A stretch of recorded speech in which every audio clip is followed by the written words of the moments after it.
Hey guys, Logan here, and we are straight back into making our race bike engine from scratch. The head is coming along nicely, the barrel is almost done. The crankshaft is currently just a block of steel, and that's no good for an engine. So the first thing I want to do is we're going to drill and tap the holes for the counterweights, so that when I'm putting this in the lathe, we can have it somewhat balanced, and that'll give the lathe the best shot it's possibly got at making this work. So over to the mill. Just zeroing the DRO, and then I'm going to open up these holes with a couple different drills.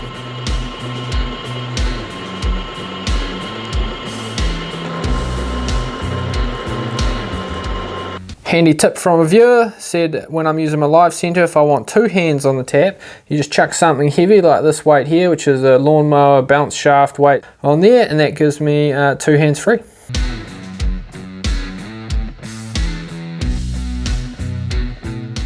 Right, don't be alarmed with these holes being this close. This piece of steel is actually about 10 mil too small, so there'll be 5 mil of meat either side of these holes extra than what there is now. And so I've got a reamer in here, and I'm about to ream the two dowel holes. Now just going to lube it up and slide it in slower speed and see how we go.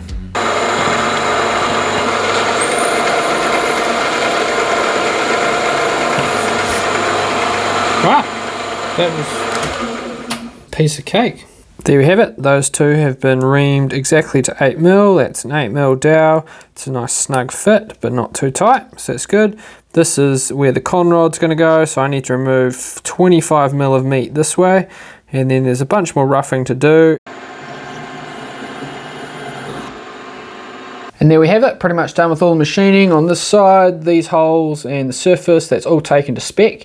I've done the roughing on both sides. This side took me a while, but I used a smaller end mill at higher speed, and it made those evil little bloody blue chips which constantly get stuck in my socks. And yeah, so I used a face mill, slower speed, bigger depth of cut, and it made some much nicer sort of, you know, big golden chips, which I think will have a hard time getting into my shoes. And so next I need to flip it. We need to do some chain drilling and angle grinding to remove these two chunks here. Right, got it flipped, all set to drill, yeah, roughly 30-40 holes, so this is going to take a while, so hold please. Whew, here we are, finally got there, 44 holes in total, and yeah, that took me over a couple of hours. It's about 1.76 meters in total. There was a couple of them which wandered, and I messed up the measurements, so it's going to make life a little bit more difficult getting them out. But other than that, now we've got to try to get those pieces of steel off the crank.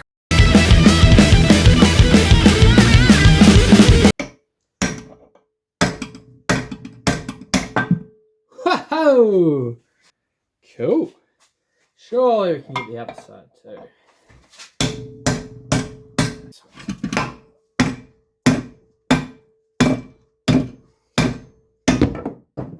And there we have it. Those two lumps there came out not too bad, and it's left us with this lovely steak knife serrated edge. I've just put the crank back in the lathe after facing this down to size, and yeah, just coming up with the plan for the drive. So what I'm thinking is I have some 10x30 stainless bar here, and I'm going to make an angle out of it, brace it, and then I'll be able to bolt it onto there, big bolt, bolt it onto there, and should be able to drive it nicely. Now as you can see, it's not balanced when we're turning the big end, so I should be able to put a counterweight on there and it'll be nice and balanced.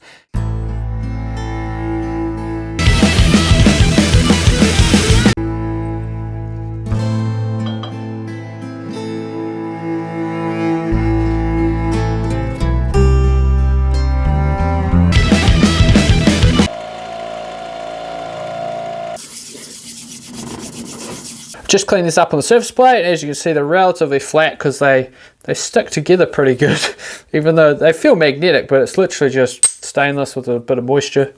Yep, so now they're going to be welded together.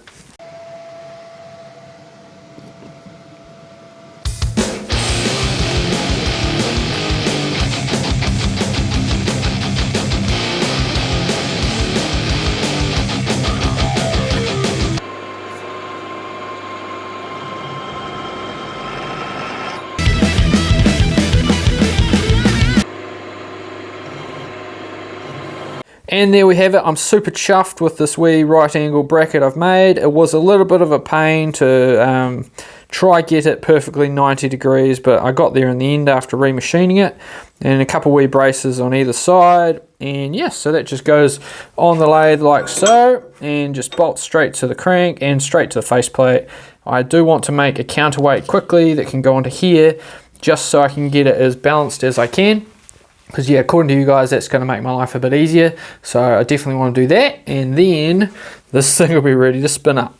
Right, so just for reference, here is our starting point for our balance. So at the moment, it's pretty unbalanced. If we cable tie the steel on, we get it a lot closer. You can see she's not far off now. So I'm going to make a slightly heavier piece out of this piece of bar stock, and then we should be ready to rumble.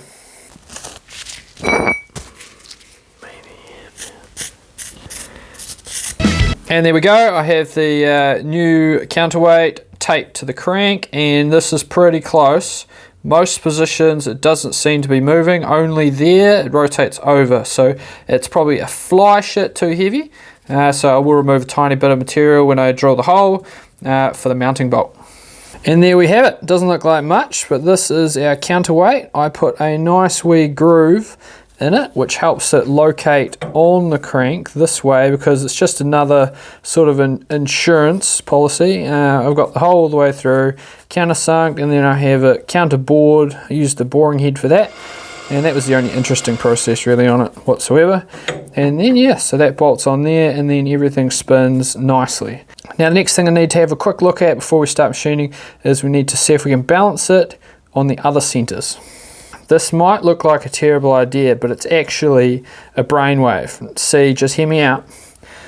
I can't bolt it to here because of how I've designed this slot and everything for it to go on the other side. And it needs to be up this way to have the right sort of mass to balance it. And I was just looking at the faceplate. I've got the drive dog, which will be facing that way onto there, and I was like, well, how? That hole lines up with the other side of the faceplate, so I'll just bolt this to the faceplate opposite the drive, and then Bob's your uncle, and we have a balanced mass which I can chuck in the lathe.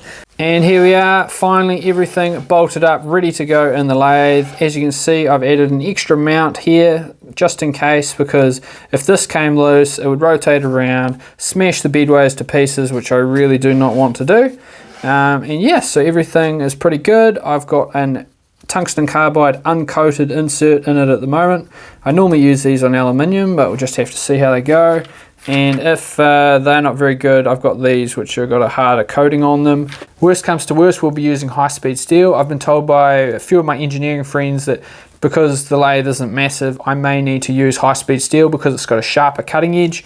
Instead of carbide has a blunter edge, and it sort of smashes its way through the work. So we'll just have to cut the chit-chat and see if this is going to work. Good news is that it actually seems to be cutting just fine, no vibrations or anything out of whack, so let's get to it.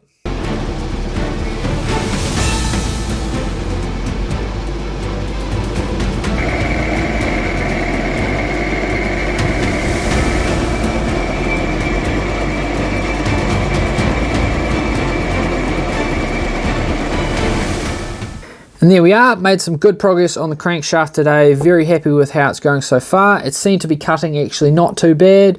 The surface finish is definitely a little bit to be desired at the moment. I'll have to dial in the feeds and speeds. But as far as tooling, ran into some limitations there. My main roughing tool that I've got is not suitable. I need a left hand and a right hand cutting tool to get into all these 90-degree angles. And then I'm not 100% sure what I'm going to use to get down into this gap between here. Like I've got small boring bars which I can use for doing the sides. But as far as profiling the big end, because it's got a reasonable radius as well on it, I'm not exactly sure what tool I should get. So if you're a machinist and you know what would be suitable for that, I'm very keen to know. So yeah, going to put this aside till the new tooling turns up. The drive angle plate thing that I made, that thing worked perfect. I was very happy with that, no vibration. Everything seemed to, yeah, cut relatively good for a small lathe. So we're going to move on to the cylinder head. Now what we discovered in the last video was my exhaust valve guides, if I was going to use the stock R6 ones, are too short. So I have some valve guide blanks, which are still cast iron, same as a stock R6. They already have the 4.5mm drilled and reamed hole through them. So first I need to make a wee mandrel thingy, which has a very gradual taper, which I can put this on, which will act as the drive, and then live centering out the end, and I should be able to turn this down, hopefully to the right size.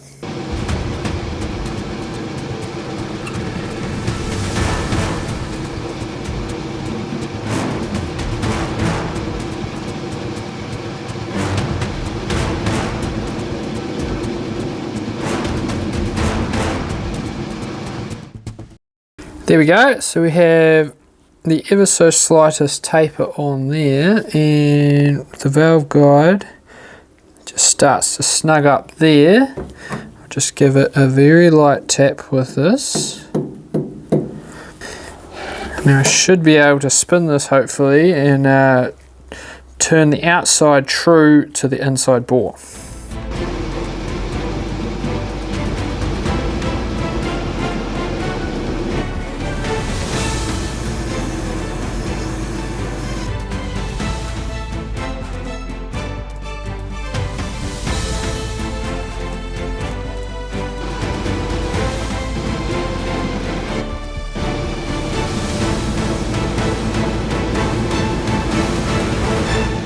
And there we are, that is the valve guide 95% done. All that needs to be done is flipped and face the end and put a small taper on it to help it centralize. And as you can see, it is 10mm longer than the stock valve guide. And the other thing, the frickin' lathe was turning a slight taper, so I had to use the sandpaper to sand that out, but I got it down to a nice finish, so yeah, that should be good. Pretty happy with today's progress, especially on the crankshaft. There was a few things there I thought were going to go a bit AWOL, but so far so good. But before you go, some friends and family have been hassling me for some Motorcycle Forge merch. So I've designed a t-shirt, and yeah, so it's got the engine on the front so far. The logo will be either on the shoulder or on the back. And yeah, essentially the more people that order them, the cheaper they'll be. I'm estimating they're going to be about 40 to 50 New Zealand dollars, depending on how many people want them. Super excited to get this sort of underway. This will help out a friend who runs a local apparel company, and also help out the channel and sort of get a bit more income hopefully coming my way to help me pay for all these materials and engineering equipment I'm having to buy for this project. Which is super cool. And yeah, so if you want one of those t-shirts, you need to let me know how many you want and the size. So if you're watching on YouTube and you don't actually know me, flick me a message on email. So I think the email for this channel is themotorcycleforge@gmail.com, and that'll let me know rough numbers. And if you're a mate, just flick me a message. And yeah, so that'd be pretty cool. And on that note, this has been Logan from the Motorcycle Forge. I hope you enjoyed, and I'll catch you next time.